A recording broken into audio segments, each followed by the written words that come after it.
एक समय की बात है। एक गांव में सूरज नाम का एक व्यक्ति रहता था। सूरज की गिनती गांव के सबसे मेहनती और ईमानदार लोगों में होती थी। उसकी ईमानदारी और मेहनत की चर्चा दूर दूर तक थी। एक दिन की बात है, जब सूरज अपने घर के बाहर बैठा हुआ था, तभी उसने देखा कि एक बूढ़ा व्यक्ति भारी सामान के साथ रास्ते पर खड़ा है। वह बूढ़ा व्यक्ति सामान को उठाने में असमर्थ था। सूरज उसका हाल देखकर उसके पास गया और बोला, बाबा, क्या मैं आपकी कोई मदद कर सकता हूं? बूढ़े व्यक्ति ने थके हुए स्वर में कहा, बेटा, अगर तुम मेरी मदद कर दो और यह सामान दूसरे गांव तक पहुंचा दो तो मैं तुम्हें 10 सोने के सिक्के दूंगा। सूरज की आंखें चमक उठी। 10 सोने के सिक्के, ये तो बहुत बड़ी रकम थी। उसने झट से हामी भर दी। बूढ़े व्यक्ति के पास 3 बड़ी पोटलियां थीं। सूरज ने हैरानी से पूछा, बाबा, इनमें क्या है? बूढ़े व्यक्ति ने मुस्कुराते हुए कहा, इनमें तांबे के सिक्के हैं।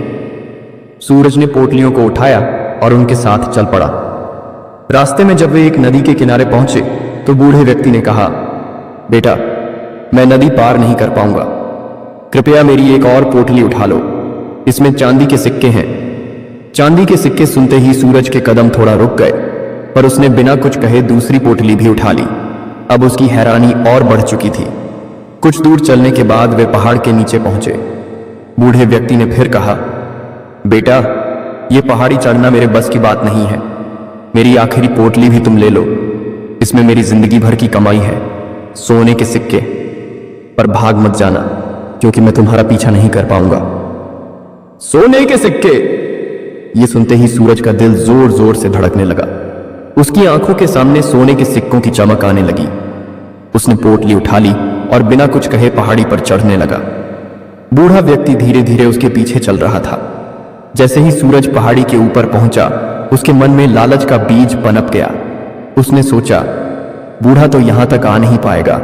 अगर मैं ये तीनों पोटलियां लेकर भाग जाऊं तो मेरी जिंदगी बदल जाएगी। लालच की चपेट में आकर सूरज ने पीछे मुड़कर देखा भी नहीं। वह तेज कदमों से अपने घर की ओर दौड़ पड़ा। घर पहुंचकर उसने दरवाजा बंद किया और हांफते हुए पोटलियां खोली।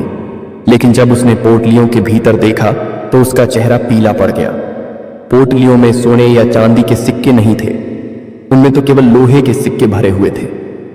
गुस्से और हताशा में सूरज ने पोटलियों को उलट पलट कर देखा। तभी एक कागज का टुकड़ा उसके हाथ लगा। उसने कांपते हुए कागज को खोला। उस पर लिखा था, यह मेरे द्वारा बनाया गया एक खेल था। मैं इस नगर का राजा हूं। मैं एक ईमानदार व्यक्ति की तलाश कर रहा था जो मेरा उत्तराधिकारी बन सके। अगर तुम लालच में न पड़ते और मेरे साथ अंत तक चलते तो मैं तुम्हें इस नगर का राजा बना देता। लेकिन अब तुमने अपनी किस्मत खुद खो दी। यह पढ़ते ही सूरज की आंखों में आंसू भर आए। उसने सोचा, अगर मैं ईमानदारी से अंत तक चलता तो आज मैं राजा बन जाता, पर मेरे लालच ने मुझे सब कुछ खो दिया। उस दिन सूरज को समझ आया कि लालच सबसे बड़ा दुश्मन है। यह इंसान के अच्छे भविष्य को नष्ट कर देता है। लालच वो कसौटी है जिस पर ईश्वर इंसान की परीक्षा लेता है। जो अपने लालच पर काबू पा लेता है वह जीवन में आगे बढ़ता है, पर जो लालच के जाल में फंस जाता है वह पछतावे के सिवा कुछ नहीं पाता।